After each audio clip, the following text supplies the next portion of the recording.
Pemirsa, hingga kini polisi terus bekerja keras untuk mengungkap motif pembunuhan ibu dan anak di Subang, Jawa Barat. 2 tahun sudah peristiwa pembunuhan ini berlalu, kini polisi kembali mendatangi lokasi kejadian untuk olah TKP ulang.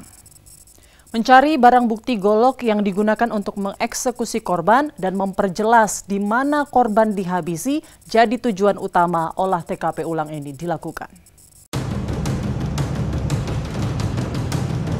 Dari dulu juga udah jadi polemik sih ya, antara istri muda sama mama lah gitu, seperti itu sih. Ibu nikah 2009, 2 tahun jadi bendahara, setelah itu sudah kepas.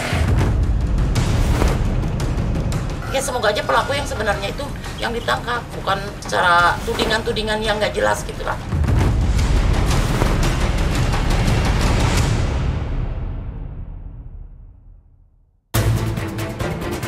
Setelah ditetapkannya 5 tersangka dalam kasus pembunuhan ibu dan anak di Kecamatan Jalan Caga, Kabupaten Subang, Jawa Barat, polisi terus melakukan pengembangan kasus ini.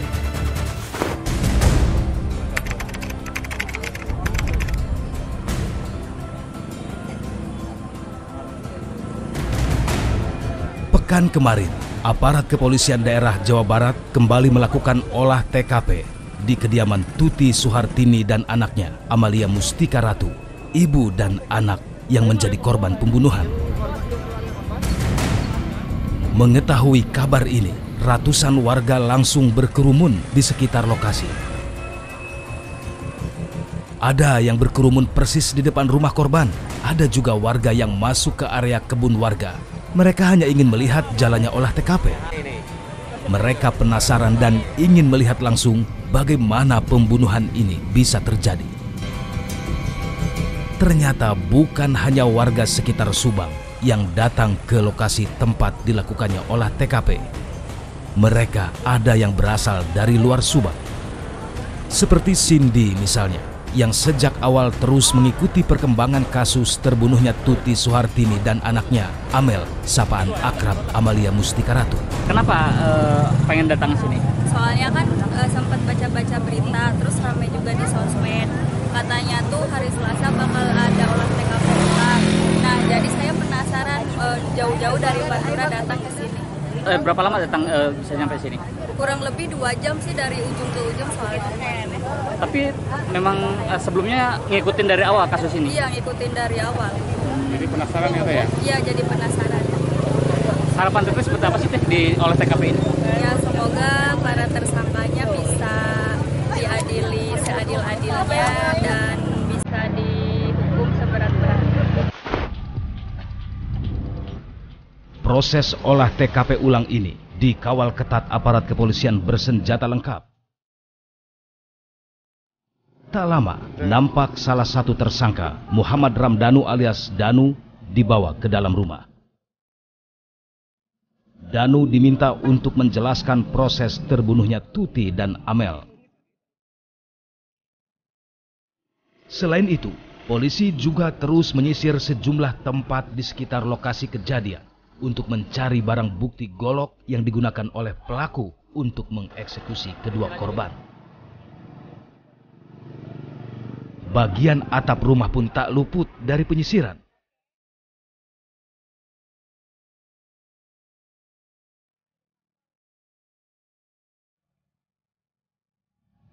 Sayangnya, meski sudah berjam-jam mencari, polisi masih belum menemukan golok yang dimaksud.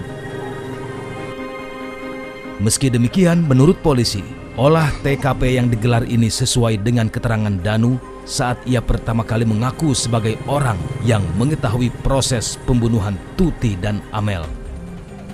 TKP ulang hari ini kita prinsipnya adalah mencocokkan keterangan-keterangan Danu dengan hasil olah TKP atau kondisi TKP pada saat kejadian. Nanti kita hadirkan dari lapor, kemudian dari inafis juga, dan ini sudah sesuai. Hasil yang didapat? Ya kita hari ini ya kita mendapatkan sesuai antara keterangan Danu dengan TKP yang ada. Untuk ketiga tersangka lain kenapa belum ditahan? Nanti masih kita dalam lagi. Apakah belum ada kesesuaian antara keterangan yang disampaikan dengan barang bukti untuk ketiga tersangka yang belum ditahan ini? Ya, nanti kita dalami lagi untuk ketiga orang ini dari saksi-saksi yang ada. Kemudian yang utama kita kan sekarang pembuktian ilmiah, baik itu dari DNA, kemudian dari sidik jari dan lain-lain. Menegaskan aja, Komandan, tadi sempat ngorek-ngorek tanah atau apa sih? Nah, kita berusaha mencari barang bukti yang digunakan para tersangka untuk melakukan eksekusi terhadap pembunuhan, tapi kita sudah sisir baik itu secara manual maupun menggunakan metal detektor untuk deteksi logam, tapi belum menemukan barang yang kita cari. Ada hal menarik dalam olah TKP ulang ini. Kehadiran Mbak Rara, seorang pawang hujan yang sempat viral di sirkuit Mandalika beberapa waktu lalu, jadi pertanyaan warga. Ternyata kehadiran Mbak Rara ini atas permintaan kakak korban. Yayasan Bina Prestasi Nasional. Banyak yang menyebut kasus terbunuhnya Tuti Suhartini dan Amalia Mustika Ratu terkait kisruh di yayasan ini. Dari dulu juga udah jadi polemik sih ya, antara istri muda sama mama lah gitu, seperti itu sih. Ibu nikah 2009, 2 tahun jadi bendahara, setelah itu sudah lepas. Ya semoga aja pelaku yang sebenarnya itu yang ditangkap, bukan secara tudingan-tudingan yang nggak jelas gitu lah.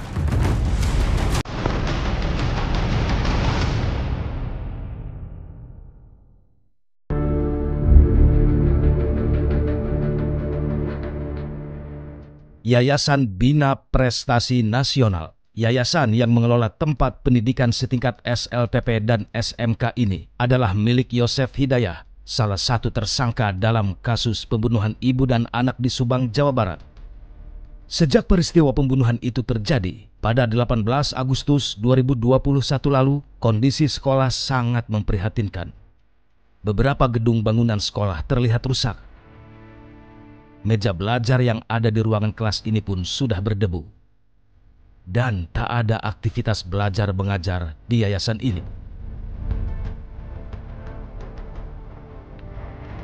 Namun menariknya, sekolah ini masih membuka pendaftaran siswa baru di tahun ajaran 2023-2024.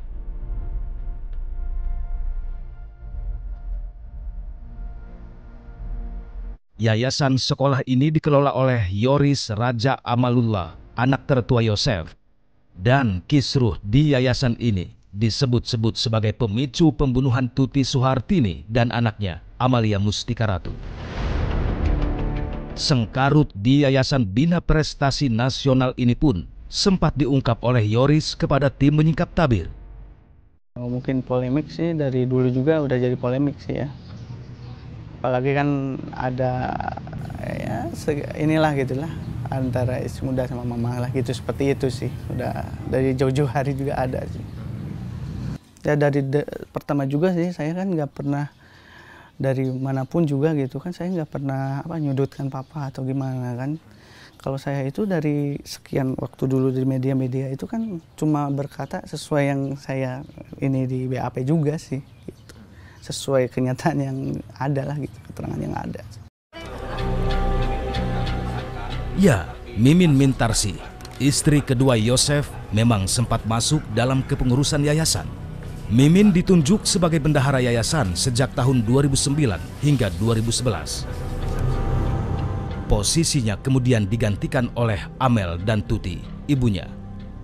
Dan sejak pergantian itu, Mimin mengaku tak lagi berkecimpung di Yayasan Bina Prestasi Nasional. Kalau berdiri yayasan itu 2008, tapi kalau masalah pendidikannya, sekolahnya itu 2009, ibu nikah 2009 gitu. Jadi cuman waktu itu 2 tahun jadi bendahara, dari 2009 sampai 2011, setelah itu sudah lepas. Ibu ini digantikan dengan korban Amel, apakah betul Bu itu? Oh bukan, tidak langsung sama Amel. Jadi nggak tahu siapa waktu itu, lupalah yang menggantikan bendahara gitu. Berarti setelah Ibu ada orang lain dulu Bu ya? Iya. Nggak langsung ke Amel? Enggak. Mimin pun membantah kalau dirinya terlibat dalam kasus pembunuhan Amel dan ibunya, Tuti Suhartini.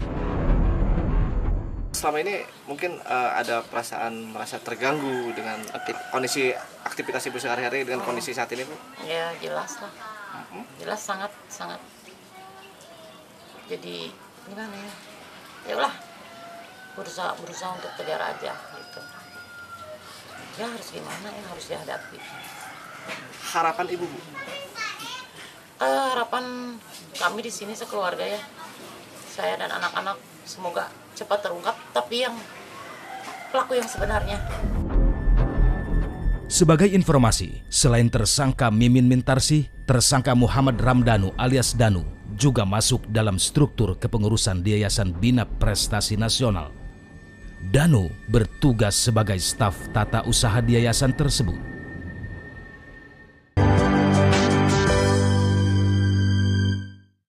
Terbongkarnya teka-teki pembunuhan ibu dan anak di Subang ini tak lepas dari peran Muhammad Ramdanu alias Danu. Danu tak kuat menahan sandiwara selama 2 tahun ini. Ia pun akhirnya bernyanyi kepada polisi soal siapa saja yang terlibat dalam kasus pembunuhan Tuti dan Amel.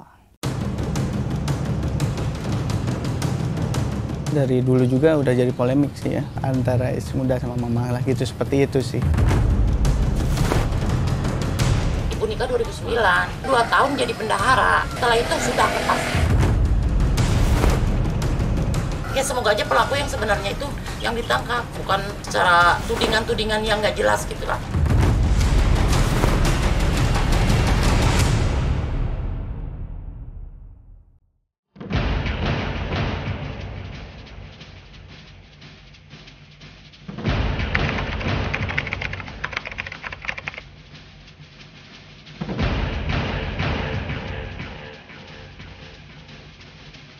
Seperti diketahui, kasus terbunuhnya ibu dan anak di Subang, Jawa Barat terjadi pada 18 Agustus 2021.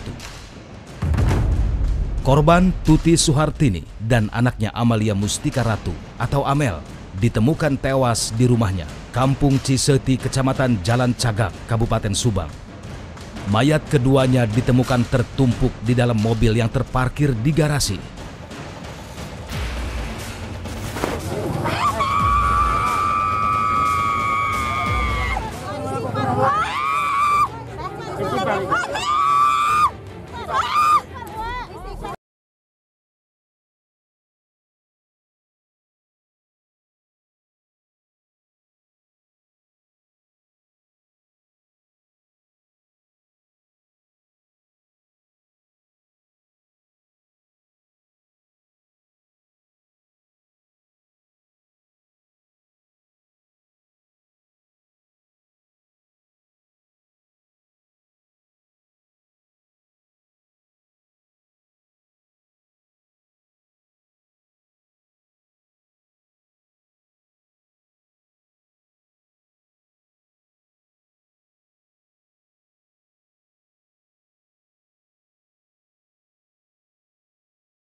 Yosef dan Danu sudah ditahan di Mapolda Jawa Barat. Sementara Mimin dan 2 anaknya untuk sementara hanya dikenakan wajib lapor.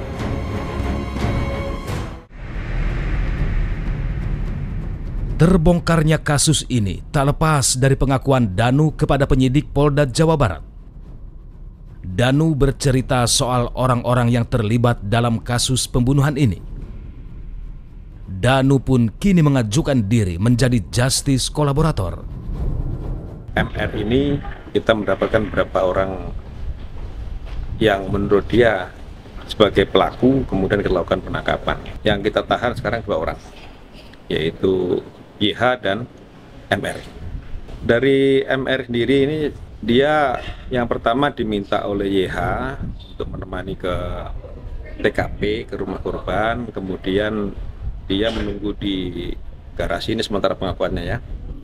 Kemudian diminta untuk mengambil alat golok. Setelah dia mengambilkan golok ini, dia tidak mengetahui bagaimana para pelaku ini melakukan eksekusi terhadap para korban. Jadi dia menunggu di luar, namun setelah mendengar teriakan dari korban yang bernama Amel, ini kemudian dia sempat masuk ke dalam dan melihat juga pelaku lain membenturkan kepala Amel ke dinding. Namun ini dari para pelaku lain memang belum mengakui perbuatannya, namun ada bukti yang kuat terhadap YH atau orang tua korban suami Ibu Tuti ini, ada kita temukan bercak darah di bajunya, sehingga kita kuat dugaan kita bahwa YH ini sebagai pelaku. Usai berterus terang, Danu kemudian diminta penyidik di Reskrimum Polda Jawa Barat untuk menunjukkan lokasi tempat Tuti dan Amel dihabisi oleh Yosef Hidayat.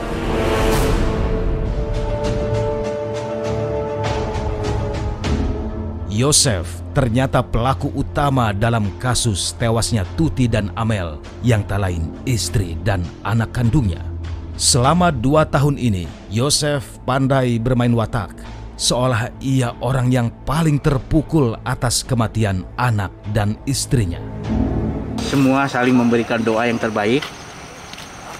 Semua memberikan doa yang terbaik untuk anak istri saya, Amelia Mustika Ratu binti Yosef. Diterima iman Islamnya, dijadikan ahli ibadah, ahli surga oleh Allah Subhanahu wa Ta'ala. Ada firasatnya sih Pak sebelumnya Pak? Tidak ada sama sekali. Jauh dari firasat apapun dan tidak ada masalah apapun. Selain Yosef, tim menyingkap tabir juga sempat mewawancarai Muhammad Ramdhanu alias Danu, keponakan Yosef yang berarti sepupu Amel. Danu kini sudah mendekam di sel tahanan Polda Jawa Barat bersama Yosef. Pertama suka dikasih dulu WA lah gitu, kalau mau ke sana gitu. Kalau malam juga gitu. Paling nggak sampai jam 9 sampai 10 paling gitu. Paling maghrib ke sana, nggak udah sejam atau batasannya udah paling untuk itu sih ngeprint dan untuk kebutuhan SMK juga, SMP gitu. Yang setahu Danu juga kalau ada apa-apa juga almarhum juga suka nelpon gitu. Saat itu, Danu membantah terlibat dalam kasus pembunuhan ini. Di 17 malam itu Kang Danu ada di rumah? Ada di rumah. Danu mah nggak salah. Intinya Danu mah nggak ada catatan yang penting-penting yang gimana gitu kan. Yang terakhir juga yang pembahasan terakhir tanggal 17 Danu kesini gitu sih. 5 orang telah ditetapkan sebagai tersangka dalam kasus terbunuhnya Tuti Suhartini dan Amalia Mustika Ratu.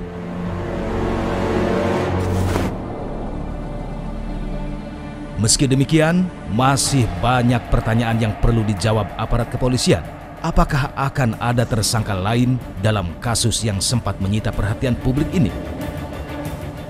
Apakah Mimin dan kedua anaknya akan ikut ditahan seperti Yosef dan Danu? Dan apakah kasus pembunuhan ini terkait kisruh di Yayasan Bina Prestasi Nasional milik tersangka Yosef?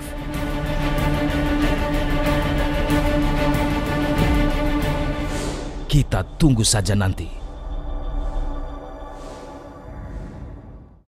Pemirsa, 30 menit sudah kami menemani Anda dalam program Kriminal Menyingkap Tabir. Kami akan kembali pekan depan dengan kasus kriminal lainnya. Sampai jumpa.